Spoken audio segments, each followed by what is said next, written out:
Le 17 juin 1972, en pleine campagne électorale américaine, 5 cambrioleurs sont pris en flagrant délit dans l'immeuble du Watergate.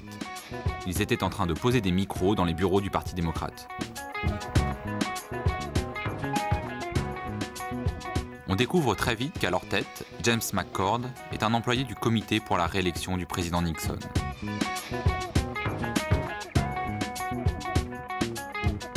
L'enquête révèle que 2 hommes ont organisé toute l'opération, Gordon Liddy et Howard Hunt. Tous 2 possèdent un bureau à la Maison-Blanche. Mais les poursuites s'arrêtent à ces 7 hommes, surnommés les plombiers. 2 journalistes du Washington Post, Bob Woodward et Carl Bernstein, affirment pourtant que les vrais responsables se trouvent peut-être dans le bureau ovale. Mais John Mitchell, l'homme de confiance de Nixon, nie toute implication. Ni le président, ni personne de la Maison-Blanche, ni personne de l'administration, ni aucun employé du comité pour la réélection du président n'est impliqué. Tout cela n'entame pas la popularité de Richard Nixon en course pour un second mandat. Le 7 novembre 1972, il est réélu triomphalement avec 68% des voix, un des scores les plus élevés des présidentielles américaines. Pourtant, à peine élu, Nixon rencontre de nouvelles difficultés. Sur fond d'opposition à la guerre du Vietnam, l'affaire du Watergate ressurgit et révèle d'autres pratiques douteuses du gouvernement Nixon. Effraction, pourrissement de la campagne démocrate et coups bas contre les pacifistes. Nixon est même soupçonné d'avoir détourné des fonds publics. Les gens doivent savoir si leur président est un escroc. Eh bien, je ne suis pas un escroc. Malgré les dénégations du président, le Watergate atteint progressivement ses plus proches collaborateurs. John Mitchell, ancien ministre de la Justice, est le premier à quitter ses fonctions. Mais le 30 avril 1973, ce sont à la fois John Dean, conseiller de la Maison-Blanche, Bob Haldeman, chef de cabinet de la présidence, et John Ehrlichman qui démissionne. Une seule question demeure, le président savait-il ? C'est par les médias que j'ai entendu parler pour la première fois du cambriolage du Watergate. J'ai été scandalisé par cet acte illégal et insensé. Nixon est de plus en plus soupçonné de freiner à la fois l'action des tribunaux et celle du procureur spécial en charge de l'affaire. Pour lever ces doutes, les parlementaires décident de créer leur propre commission d'enquête. Composée de 7 sénateurs, 4 démocrates et 3 républicains, elle dispose de pouvoirs spéciaux et peut convoquer toutes les personnes en relation avec l'affaire. Sam Ervin, le président de cette commission, est démocrate. Il est connu pour son attachement farouche à la défense des libertés individuelles. Howard Baker, le vice-président, est républicain. On pense qu'il défendra Nixon. Mais l'homme clé de cette commission n'est pas un sénateur. Samuel Dash est celui qui mène les interrogatoires préalables. Le 17 mai 1973, les auditions s'ouvrent pour un marathon de 6 mois et sont retransmises en direct sur les chaînes nationales 7 heures par jour. Dans la grande salle du Conseil, face aux sénateurs, de longues tables sont installées pour accueillir les journalistes.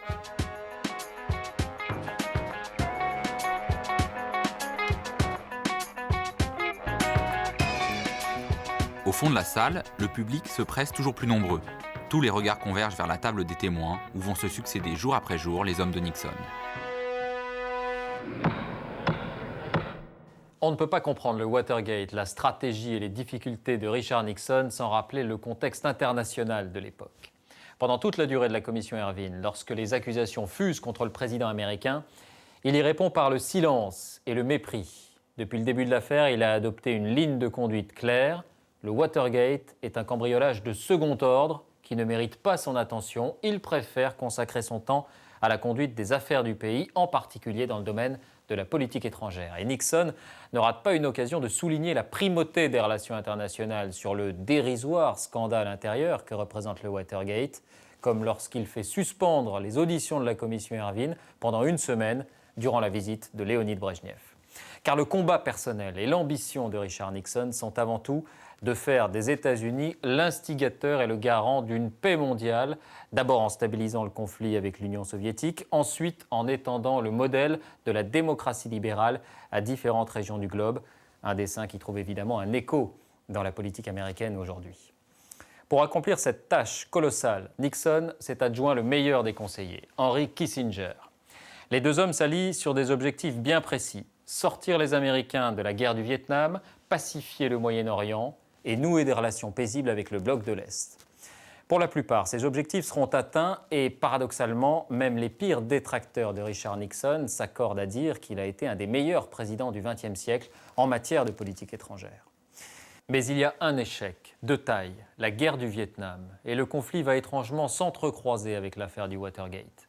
D'abord, il a porté un coup mortel à l'institution même de la présidence. Les difficultés commencent sous le mandat de Lyndon Johnson, lorsque les Américains prennent conscience, devant leur poste de télévision, qu'ils ne veulent pas s'engager plus avant dans une guerre injuste. Soudain, le président des États-Unis n'est plus l'être infaillible et invulnérable dans lequel le pays entier remettait son destin. C'est un homme comme les autres, sujet à l'erreur et qui doit être surveillé par ses citoyens. C'est pour cette raison que dès que le doute plane sur Nixon, la machine s'emballe. Les Américains ne veulent plus être dupés, ils veulent connaître la vérité et sanctionner les coupables, si haut placés soient-ils. Quelque part, la commission Ervin a eu une vertu cathartique qui n'était pas limitée à la seule affaire du Watergate. Elle a remplacé le procès impossible de la guerre du Vietnam. Et la sanction sera d'autant plus sévère que l'attente a été grande. Nixon est élu sur des promesses de paix. Mais une fois président, il parle de paix dans l'honneur. Les Américains doivent quitter le Vietnam, mais la tête haute, ils ne partiront pas avant d'avoir fait plier l'adversaire. Alors tout le pays connaît une recrudescence de manifestations pacifistes. Sur les campus, la résistance s'organise, la génération Peace and Love eut Richard Nixon et sa Pax Americana.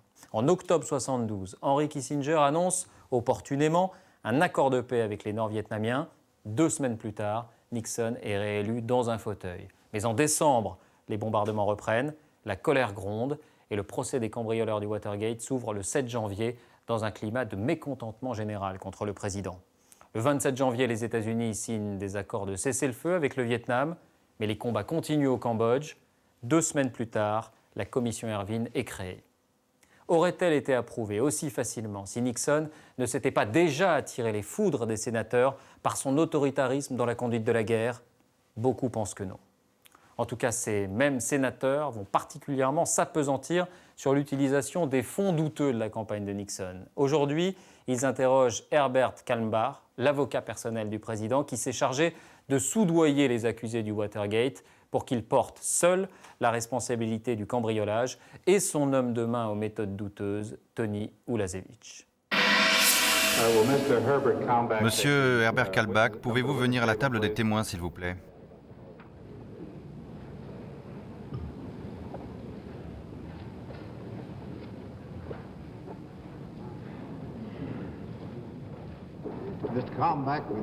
Monsieur Kalmbach, levez-vous et levez la main droite. Au cours de votre témoignage devant la commission d'enquête sénatoriale sur la campagne présidentielle, jurez-vous devant Dieu de dire la vérité, toute la vérité et rien que la vérité? Je le jure. Herbert Kalmbach est l'avocat personnel de Richard Nixon. Il est impliqué dans l'un des aspects les plus scandaleux du Watergate. Les 7 accusés ont en effet touché de grosses sommes d'argent avant leur procès. Les sénateurs pensent que c'était pour acheter leur silence. Pour éviter d'impliquer la Maison-Blanche, c'était Kalmbach qui était chargé du paiement des 7 hommes. Pouvez-vous décliner vos noms, prénoms, adresses et professions, s'il vous plaît? Je m'appelle Herbert Warren Kalmbach. J'habite sur Santiago Drive au numéro 1056 à Newport Beach en Californie.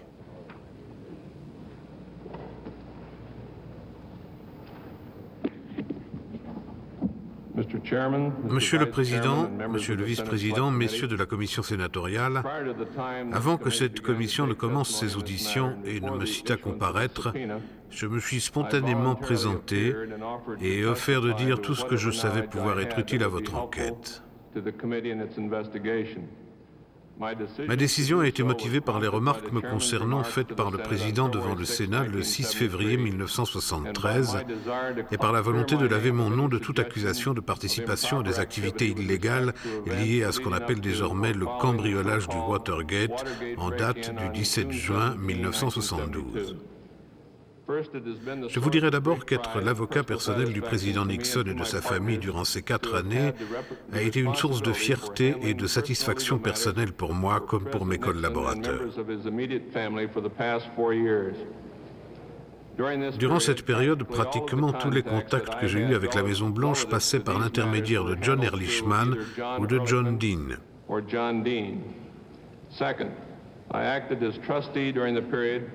D'autre part, j'ai été l'administrateur des fonds recueillis lors des primaires de la campagne de 1968, de janvier 1968 à février 1969.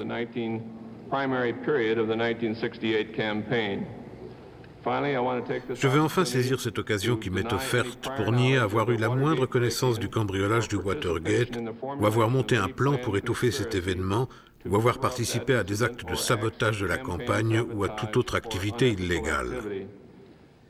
Juste après le cambriolage, mon rôle a consisté à trouver l'argent nécessaire au paiement de la défense des accusés et à subvenir aux besoins de leurs familles.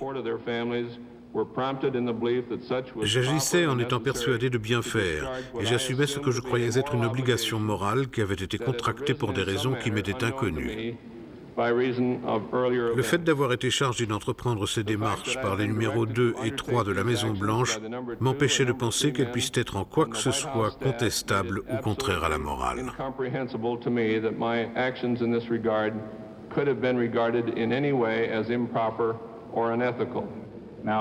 Samuel Dash va demander à Kalmbach comment, à la demande de John Dean, le conseiller juridique de la Maison-Blanche, il a organisé le paiement. Avez-vous reçu un appel de John Dean le 28 juin? Oui. Que vous a-t-il dit au téléphone? D'après mes souvenirs, M. Dean m'a appelé au début d'après-midi. Non, en milieu d'après-midi, le 28. Il a dit qu'il était de la plus haute importance que je prenne le premier avion pour Washington, car il avait une mission très importante à me confier.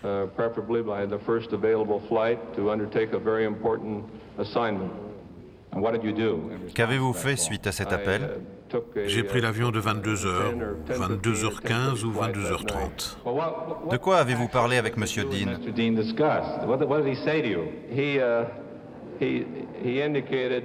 Il m'a dit qu'il m'avait appelé et fait venir à Washington car il devait me parler d'une mission de la plus haute importance. À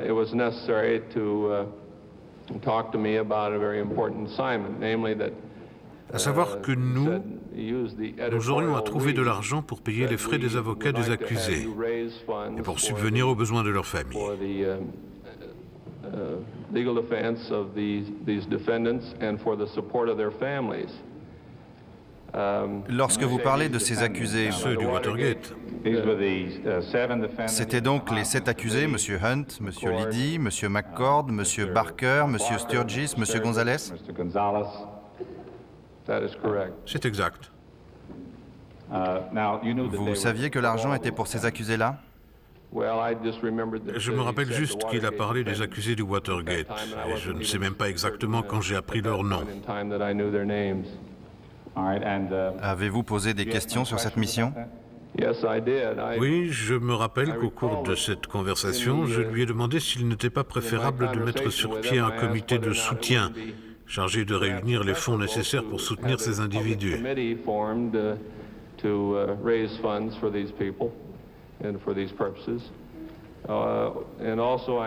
Je me rappelle avoir aussi demandé s'il n'était pas possible qu'ils hypothèquent leur maison pour réunir l'argent jusqu'à ce que le comité soit mis en place.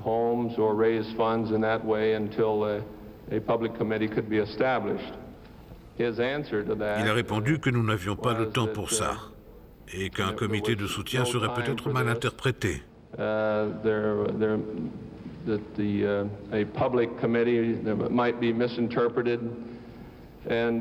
a rejeté mes suggestions pour revenir à sa requête. Savez-vous combien d'argent était en jeu? Je me souviens qu'il avait parlé de 50 000 ou 100 000 dollars.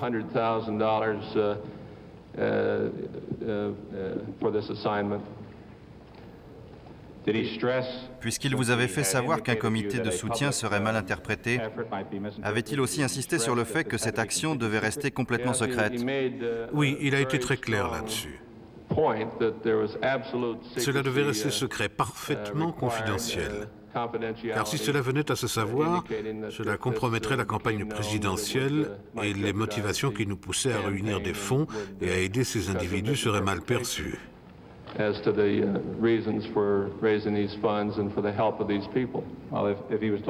S'il parlait pour quelqu'un de la Maison-Blanche, avec qui travaillait-il le plus souvent, selon vous? Monsieur Dean, Oui. Il travaillait avec pratiquement tout le monde à la Maison-Blanche, mais bien sûr, surtout avec... Qui parmi ses supérieurs? Il rendait des comptes à M. Ehrlichman et travaillait aussi très étroitement avec M. Haldeman, mais il ne les a pas mentionnés au cours de la conversation. Vous avait-il déjà confié des missions de cette nature dans le passé? Non, monsieur. Qu'avez-vous fait après cette rencontre? Avez-vous accepté cette mission? Oui. L'avez-vous accepté car M. Dean était le conseiller juridique du président et qu'il avait toute autorité de vous le demander? Tout à fait. Je connaissais M. Dean depuis l'été 1970. J'avais une totale confiance en lui et je savais qu'il était le conseiller juridique du président. Herbert Kalmbach entre dans les détails du dispositif. Il travaillait sous les ordres de Frédéric Larue, un responsable du comité pour la réélection du président Nixon, mais avec ses complices, il usait de pseudonymes. Puisque vous deviez réunir cet argent, comment alliez-vous savoir combien donner à chaque accusé? En aviez-vous parlé? Oui, monsieur. Pouvez-vous nous dire ce qu'il en était? Quand il a eu fini d'expliquer sa requête, j'ai demandé si, une fois les fonds réunis, je devais les lui remettre pour qu'il les distribue. Il a dit non, pas à moi, à M. Larue. Je crois que c'est la personne indiquée. Vous parlez de M. Fred Larue? C'était M.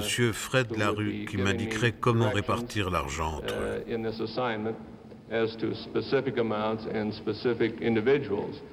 Je me souviens m'être montré un peu perplexe car je ne connaissais pas du tout ces gens. Et c'est... Connaissiez-vous Fred Larue? Oui, bien sûr, je connaissais Fred Larue, mais à peine. Quant à la personne qui se chargerait de distribuer l'argent, il avait alors pensé à M. Ulasewicz. S'agit-il de Tony Ulasewicz? Oui, effectivement. Vous nous avez dit déjà que lorsque vous avez rencontré M. Ulasewicz, vous avez insisté sur la nécessité du secret, comme M. Dean l'avait fait avec vous.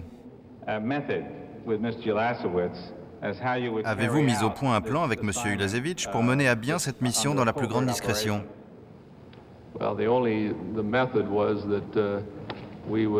La seule chose que nous ayons déterminée, c'était encore une fois de garder un secret absolu.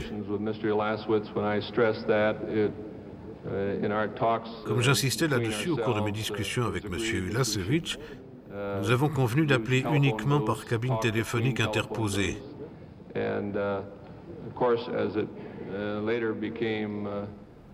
Et il a pris l'habitude, en appelant les différentes personnes à contacter, d'utiliser un faux nom.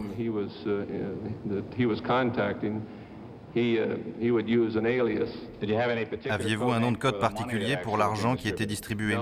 Non, mais finalement, un nom de code s'est improvisé. Lorsque j'avais reçu M. Ulasewicz à l'hôtel Statler pour lui remettre les 75 000 $ que M. Stantz m'avait donnés, M. Ulasewicz n'avait pas de mallette pour prendre l'argent. Il a trouvé sur une étagère un sac à linge sale dans lequel il a mis l'argent. Ensuite, quand on disait le linge sale, on comprenait tous les deux qu'il s'agissait de l'argent. C'est ainsi qu'il a transporté l'argent? Oui, il l'a transporté dans ce sac à linge sale. Un nom plutôt bien choisi pour cet argent, ne trouvez-vous pas? Oui. Dans la suite de l'interrogatoire, Herbert Kalmbach va révéler que, pris de remords, il a parlé de sa mission à John Ehrlichman, le chef de cabinet du président Nixon. La semaine suivante, M. Kalmbach, vous êtes bien retourné à Washington? Oui, monsieur. Pourquoi et quand êtes-vous revenu? Qui avez-vous vu? Cette fois, on m'avait pressé de... Vous vous rappellerez que j'ai déjà bien précisé que je ne réunissais pas les fonds. On me donnait de l'argent que je remettais ensuite à M. Ulasewicz. Mais cette fois, M. Larue ou M. Dean m'ont demandé de trouver des fonds supplémentaires. to raise additional funds. And I began to have a Je commençais à avoir de vives inquiétudes sur ce qu'on me demandait. Quelle était la source de votre inquiétude? Était-ce le fait de mener cette opération en secret ou le fait de payer des inculpés? Pouvez-vous nous expliquer plus précisément la cause ou l'origine de votre inquiétude? Je crois que ce qui m'inquiétait le plus était la nature secrète et clandestine de ce que nous faisions. Une mission digne de 007? Oui, comme dans un scénario à la James Bond. Et vous faisiez partie du scénario? Oui, monsieur. Vous, le propre avocat personnel du président? Cela m'était très désagréable et m'a rendu très inquiet. Suffisamment inquiet pour que je prenne la décision d'en parler à John Ehrlichman. Make me certain in my own mind that I wanted to talk to John Ehrlichman. Why? Pourquoi? And I wanted to, Je voulais d'une part que John Ehrlichman me confirme que John Dean avait vraiment le pouvoir de me confier une telle mission. did in fact have the authority to direct me to undertake this assignment. Second, that I wanted Je voulais him ensuite to qu'il m'assure de la légitimité de as cette to the affaire. propriety of this assignment. In any event, I J'ai requested donc demandé un rendez-vous avec M. Ehrlichman. My records indicate that I met À en with croire him mon at his agenda, office je l'ai rencontré dans son bureau le 26 juillet à 3 heures. First went into that meeting when Mr. En arrivant, je lui ai Ehrlichman demandé s'il était au courant de la mission dont j'étais chargé, You're familiar with this assignment? He says, yes, et il a I dit am. que oui. Pouvez-vous répéter ce que vous venez de dire? Que lui avez-vous demandé? J'ai dit « Es-tu au courant de la mission que m'a confiée John Dean ?» Et il a répondu que oui. Par mission, vous entendez le versement d'argent? Oui, c'est exact. That's correct. Êtes-vous sûr qu'il a bien compris ce que vous étiez en train de lui dire? Parfaitement. And I went through it, Et j'ai aussi as parlé far du as secret the qui entourait secrecy l'affaire. and how this J'ai dit à quel secrecy point was, ce secret me pesait. bothering me, indicating to Et j'ai him répété that, que ce genre de mission m'était à la fois nouveau et étranger.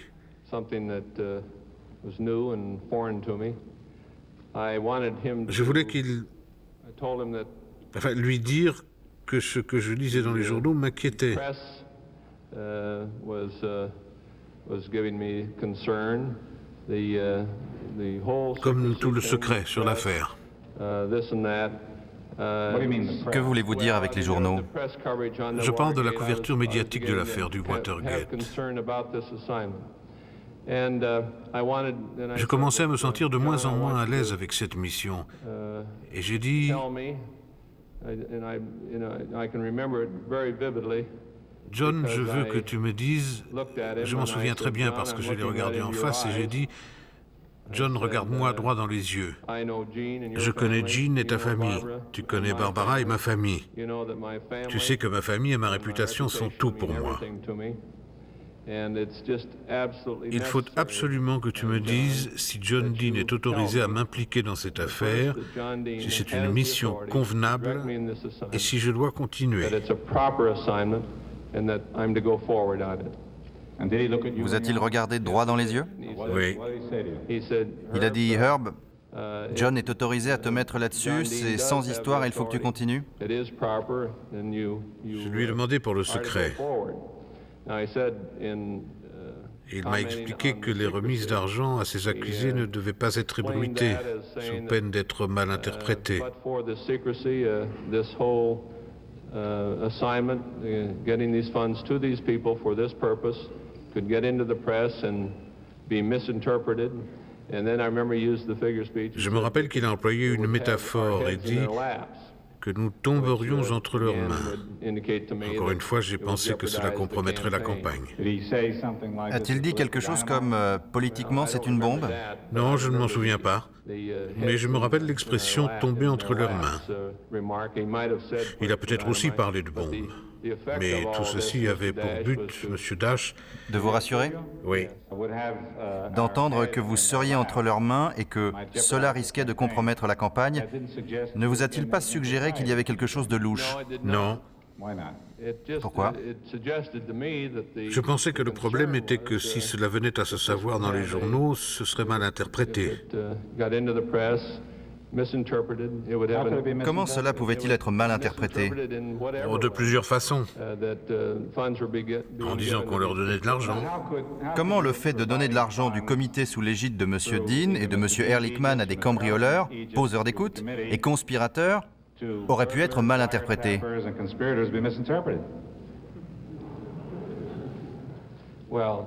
The misinterpretation would be that this was being done to silence these people. Eh bien, l'erreur d'interprétation aurait été de croire que c'était une façon d'acheter leur silence. Y avait-il une autre interprétation possible? Oui, moi j'en avais une. Quelle interprétation aviez-vous, M. Kalmbach? Comme je l'ai dit au début de ma déclaration, j'avais le sentiment que ces hommes avaient reçu un feu vert expressément ou implicitement. Et que peut-être par hasard, ils s'étaient lancés dans ce cambriolage et ces actes illégaux stupides et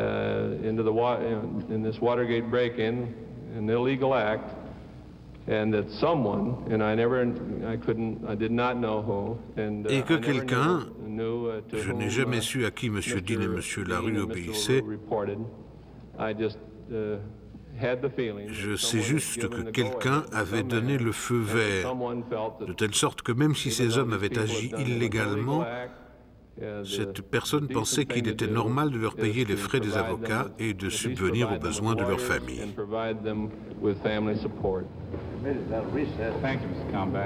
Pour Kalmbach, le doute subsiste. Comment expliquer que l'avocat personnel du président n'ait pas prévenu son client de ce qui était en train de se passer?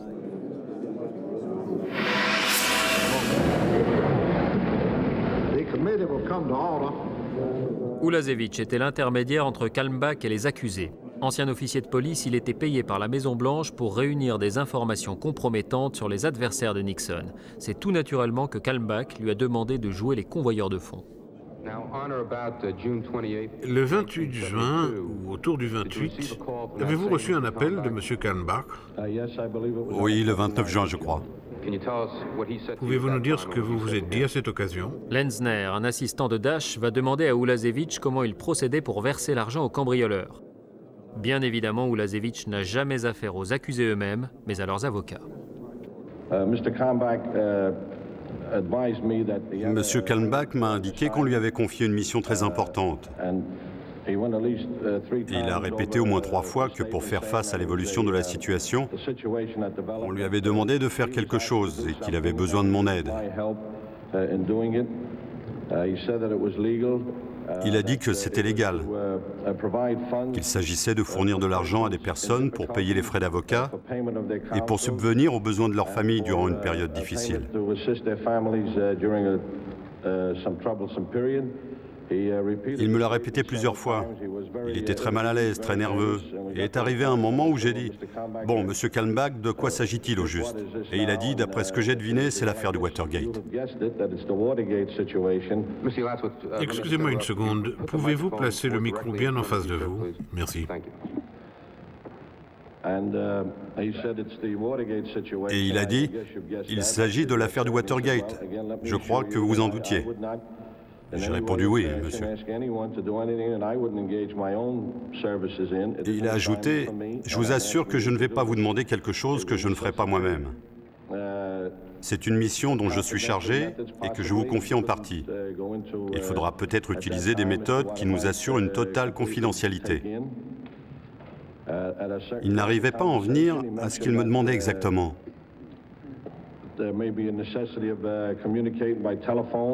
Puis il a dit qu'il serait peut-être nécessaire de communiquer par téléphone et a évoqué les meilleures façons de procéder. J'ai dit que pour éviter les écoutes téléphoniques ou toute chose de ce genre, s'appeler de cabine téléphonique était la seule bonne solution et j'ai commencé à expliquer comment faire. D'où que tu veuilles que je t'appelle, tu me donnes le numéro de la cabine à l'avance. Tu dois savoir d'où je t'appelle à l'avance et me le dire ensuite. Ça lui est passé un peu au-dessus de la tête parce qu'on n'a pas exactement fonctionné comme ça. Mais on s'est mis d'accord sur le principe des cabines téléphoniques. Pouvez-vous nous expliquer en quoi consistait le principe des cabines téléphoniques? Si nous voulions être certains de recevoir un appel dans une cabine sans écoute, il allait dans un endroit où il voulait que je l'appelle d'une cabine. Il vérifiait que c'était bien une cabine, mais nous avons simplifié plus tard en donnant nous-mêmes les numéros de téléphone. Une cabine publique. Oui. Avez-vous choisi des noms pour vous contacter mutuellement? Oui, Kalmbach avait accepté d'utiliser le nom de Novak lorsqu'il voudrait m'appeler pour cette affaire. Il n'utiliserait ce nom qu'avec moi. D'autre part, il a dit que si nous devions utiliser un second nom, ce serait John Rivers. Qui était supposé utiliser ce nom? Il avait pensé que ce nom serait nécessaire lorsque j'aurais à téléphoner aux gens auxquels je devais donner de l'argent. Il a aussi dit avoir l'argent sur lui. Il m'a donné 75 000 $ en coupures de 100 $.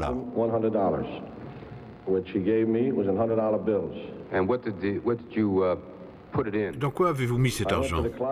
J'ai ouvert un placard, pris un sac à linge et mis l'argent dedans. Revenons-en au nom de code. Ai-je bien compris, M. Olasevich, que lorsqu'il appelait chez vous, il disait « c'est de la part de M. Novak » Exact. et vous laissait-il un numéro pour le rappeler? Ça se passait comme ça, oui. Que faisiez-vous ensuite? Conformément à notre premier coup de fil, lorsqu'il appelait sous le nom de Novak, je lui donnais des numéros de téléphone publics. Je me rendais à la cabine téléphonique. Il me donnait environ une demi-heure pour me rendre à la cabine. Puis il m'appelait là-bas.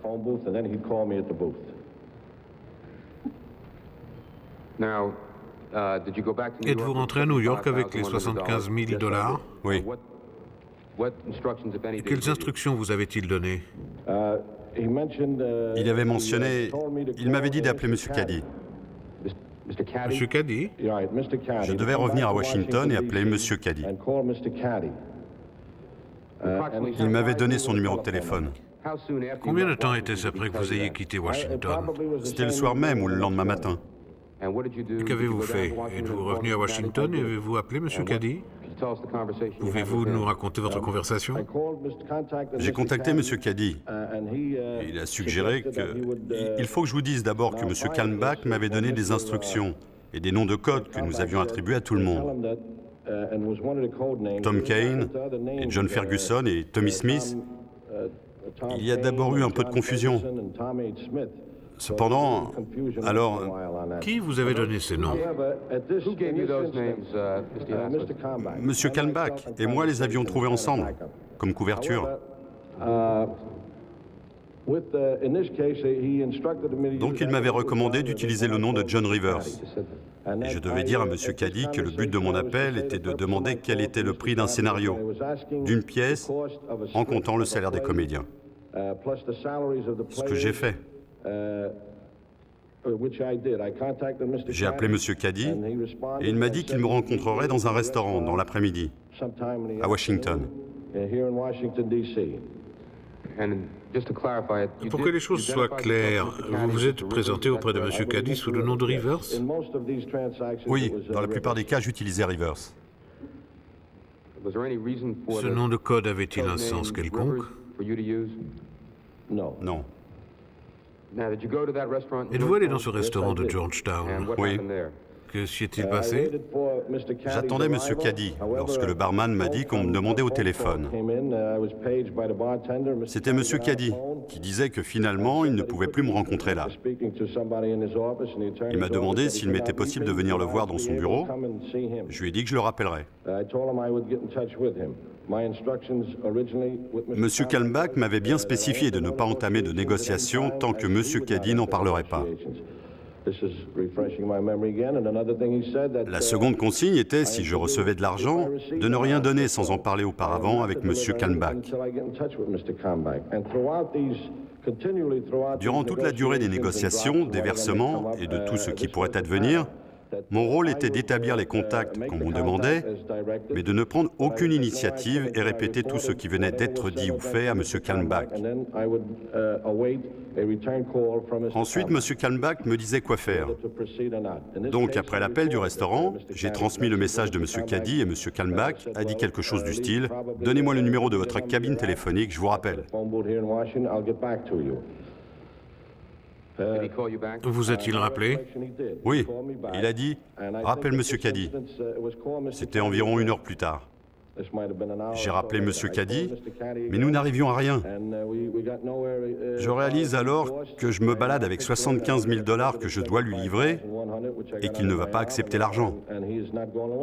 Alors... Vous aviez l'argent sur vous? Oui. Et dans quoi transportiez-vous cet argent? Je l'avais mis dans un sac en papier, ce qu'on trouve partout, que j'avais fermé avec un élastique.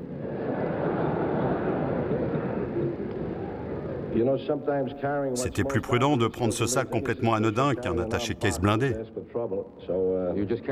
Vous aviez l'air de transporter votre déjeuner. Exactement. Continuons. J'en ai donc référé, comme il se devait, à M. Kalmbach. Il y a eu toute une série d'appels. Puis M. Caddy a suggéré que je vienne à son bureau, car il y a là un bureau discret dans lequel nous serions tranquilles. Je transmets donc une nouvelle fois à M. Kalmbach. Je pense que ces appels ont fait le tour de la Californie, mais je ne sais pas trop ce qui s'est passé. Ensuite, M. Kalmbach voulait me rappeler, mais il a trop tardé. Apparemment, il n'a pas pu joindre la personne à qui il voulait parler. Je suis donc retourné à New York, sans être parvenu à rien avec M. Caddy. On ne s'est jamais rencontrés. Monsieur Kalmbach, vous a-t-il clairement dit de tout laisser tomber avec Caddy? Oui. Je suppose que ces conversations téléphoniques avaient toujours lieu par cabine interposée. C'est exact. Aviez-vous beaucoup de monnaie sur vous? Oh oui, beaucoup. Comment transportiez-vous cette monnaie? Au début, j'avais juste une petite boîte. Mais ensuite, j'avais une véritable caisse, comme celle des chauffeurs de bus.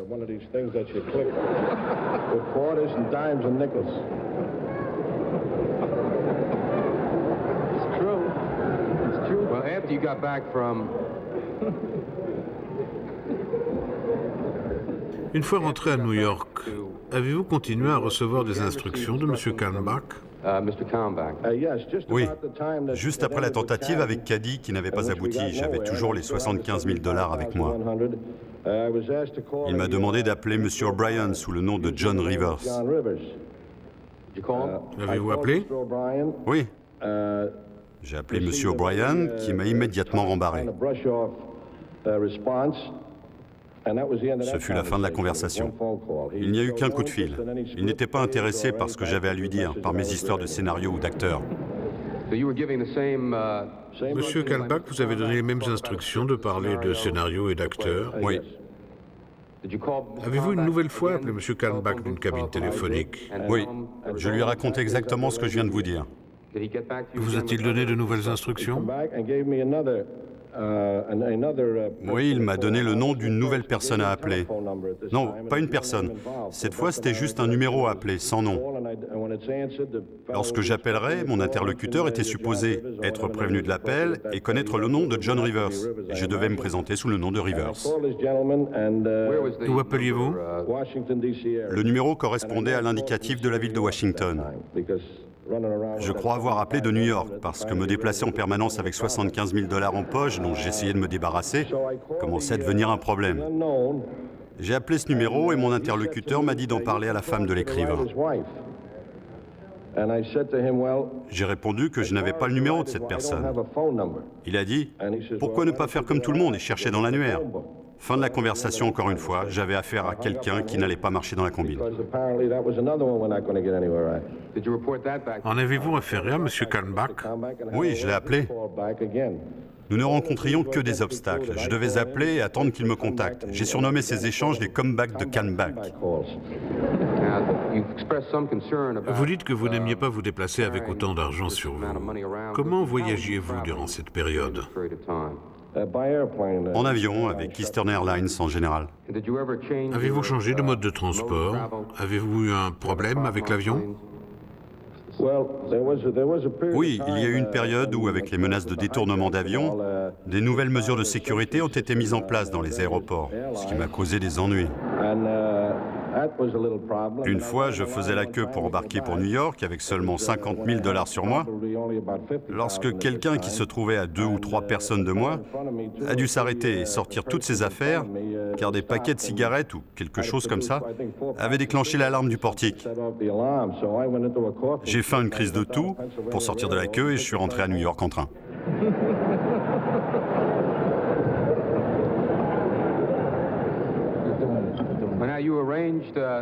Si j'ai bien compris, vous avez fini par trouver un arrangement avec un certain monsieur Bittman et vous lui avez versé 25 000 $ pour payer un scénario. C'était tout? Oui, c'est ça. Comment vous êtes-vous arrangé pour lui passer l'argent? J'ai appelé monsieur Bittman de l'entrée même de son bureau et lui ai dit que j'avais l'argent sur moi. Avant d'appeler, j'avais acheté dans un drugstore du coin des enveloppes et du scotch. J'ai compté 25 000 $ sur les 75 000 $ qu'il y avait au début et je les ai glissés dans une grosse enveloppe marron. J'ai appelé monsieur Bittman du hall de son immeuble dans lequel il y a 2 ou 3 téléphones publics. Sur le côté de l'un d'eux, il y avait un rebord avec des annuaires. Excusez-moi de vous interrompre, monsieur Ulasevich. Pouvez-vous vous approcher du chevalet et me dire si vous reconnaissez la première pièce à conviction?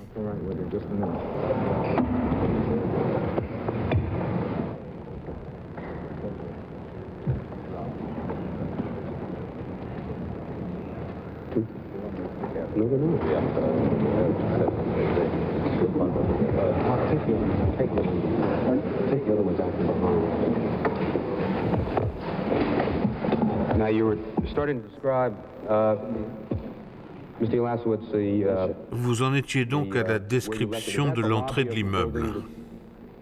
Oui, l'entrée se trouve ici. Les cabines sont là, ici les ascenseurs et là c'est Tony Ulasewicz.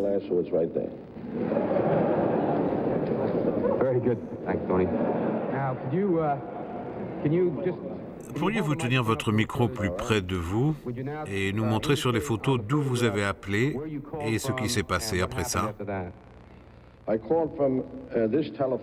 J'ai appelé M. Bittman de cette cabine et je lui ai dit que j'avais le pli et qu'il devait descendre le chercher sur le rebord de la cabine téléphonique, là où se tient le monsieur. Il y a 3 ou 4 annuaires qui étaient sur un rebord. Je lui ai dit que l'argent était dans un grand sac en papier craft et qu'il pouvait descendre le prendre et remonter immédiatement dans l'ascenseur. Ça m'irait. Plutôt que de vous faire des allers-retours entre la table et le chevalet, j'aimerais que vous restiez là et que vous continuiez à nous raconter les autres contacts établis pour distribuer l'argent. Monsieur Kalmbach, vous a-t-il intimé l'ordre de donner de l'argent à Madame Hunt? Oui, c'est vrai.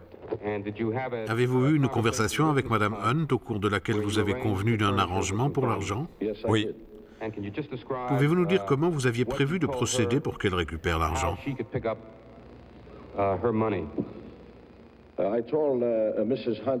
Je lui avais dit de venir à une date et une heure précise dans le hall d'American Airlines, qui est très long et traverse l'aéroport.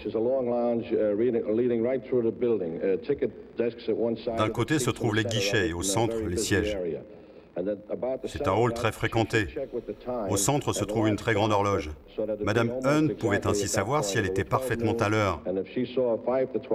Par exemple, si j'avais dit midi et qu'elle lisait midi moins 5, elle devait faire un tour et revenir exactement à l'heure dite. Elle a toujours parfaitement suivi mes instructions. Pendant ce temps, je plaçais la somme que je devais livrer dans une consigne dont je prenais la clé.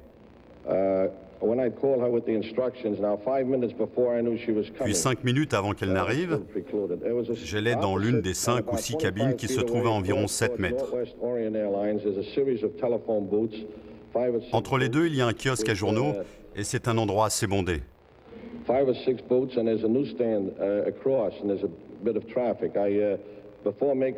Avant de mettre au point ces rendez-vous, j'avais fait du repérage des lieux. Des cabines téléphoniques, des va-et-vient. J'avais remarqué l'une des cabines téléphoniques, elle n'était jamais utilisée. C'est celle que j'ai choisie pour y laisser la clé. Donc 5 minutes avant qu'elle n'arrive, j'allais vers cette cabine et je scotchais la clé de la consigne où se trouvait l'argent, à l'endroit où retombent les pièces de monnaie.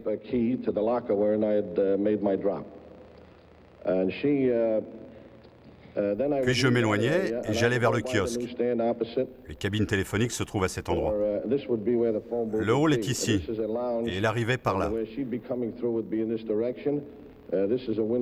Ici se trouve une fenêtre d'où l'on peut voir les avions. Moi, je restais par là un peu en arrière afin de surveiller la cabine. Elle avait toujours les mêmes indications, se rendre sans hésitation à la cabine, prendre la clé, aller à la consigne. La consigne se trouvait à environ 7 mètres de l'autre côté du couloir.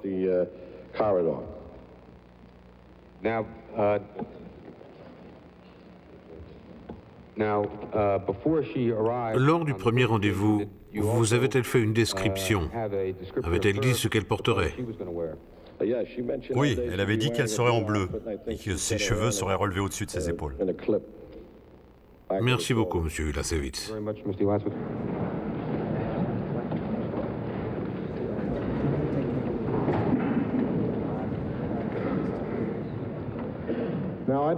Maintenant, j'aimerais que nous en venions à vos autres activités et à la nature des enquêtes que vous meniez. Weicker va revenir sur les fonctions d'Ulasewicz à la Maison-Blanche avant le paiement des accusés. Est-il exact que ces enquêtes consistaient à chercher dans le quotidien de certaines personnes des aspects compromettant leur vie privée?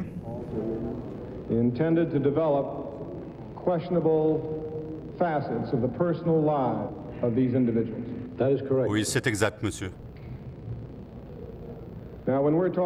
Ces aspects compromettants incluaient-ils les préférences sexuelles?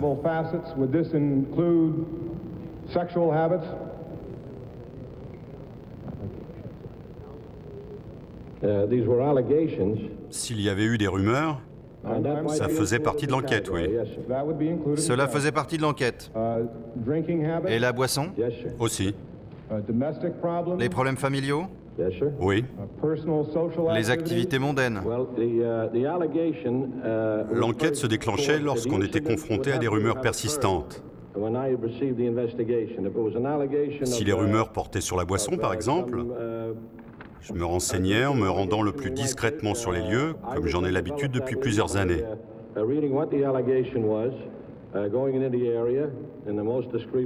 J'observais alors si les soupçons étaient fondés ou non, car la plupart de ces ragots étaient faux. Puis je faisais ma propre enquête en interrogeant les barmen, les patrons de bar, quel que soit le temps que cela prenait. Si c'était un hôtel, j'interrogeais les employés, les serveurs. Ce sont les gens qui en disent le plus. Est-il juste de dire que vous remuiez la boue pour la Maison-Blanche? Plutôt les ragots, oui.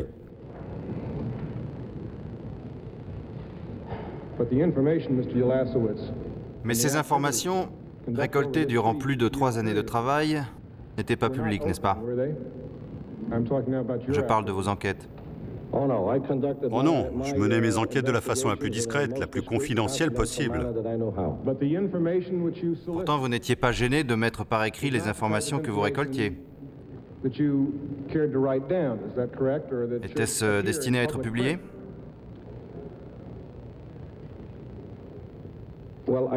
Je ne sais pas si cela a jamais été publié, et si c'est le cas, je n'écrivais pas dans cette optique.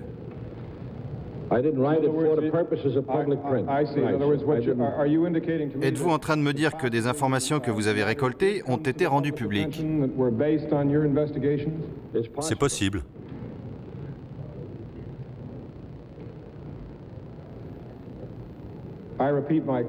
Je répète ma question.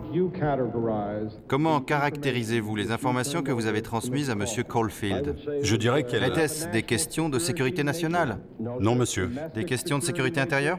Non, monsieur. Des ordures? Non, il s'agissait de politique.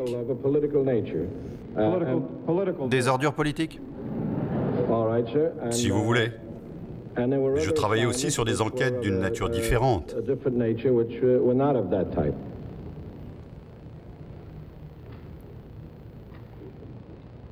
Je n'ai plus de questions, Monsieur le Président. Je pensais qu'il était important de montrer toutes les facettes du travail de Monsieur Ulasewicz. I suppose that I, like many others, can't fault in any way what is a wonderful sense of humor, Mr. Ulasewicz. Comme d'autres, je ne peux manquer de relever votre grand sens de l'humour, Monsieur Ulasewicz. Mais je dois avouer que j'ai perdu toute envie de rire en écoutant les activités que vous nous avez décrites aujourd'hui. J'ai d'ailleurs dit à mes amis qu'il semblait que les blagues du jour sur l'affaire du Watergate deviendraient les dépositions du lendemain.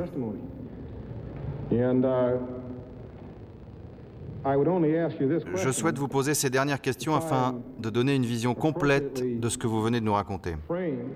Savez-vous où se trouve M. Liddy à l'heure actuelle? Oui, monsieur. Où? En prison. Monsieur Hunt? En prison. Madame Hunt? Elle est morte. Monsieur Barker? En prison, je crois. Monsieur Gonzalez? En prison, mais je n'en suis pas sûr. Monsieur Sturgis? Pareil. Monsieur Martinez? Même chose. Je crois que ce à quoi nous assistons aujourd'hui n'est pas une blague, mais une véritable tragédie. Je n'ai plus de questions, Monsieur le Président. Convoyeur de fonds, colporteur de ragots, Tony Ulasewicz donne soudain une image peu reluisante de la Maison-Blanche. Les témoins du prochain épisode sont au cœur du Watergate. Le premier, le général Walters, est le directeur adjoint de la CIA. Il s'est opposé aux tentatives d'impliquer son agence dans l'étouffement de l'affaire. Le second, Patrick Gray, est l'ancien directeur par intérim du FBI, contraint à la démission juste avant l'ouverture des auditions sénatoriales. Sur le conseil des adjoints de Nixon, il a en effet détruit des documents compromettants. J'ai pris ça comme un ordre émanant du conseiller du président et délivré en présence du bras droit de ce même président. En mettant en cause John Dean et surtout John Ehrlichman, un des plus proches collaborateurs du président des États-Unis, Patrick Gray fait franchir une étape décisive à la commission Irvine.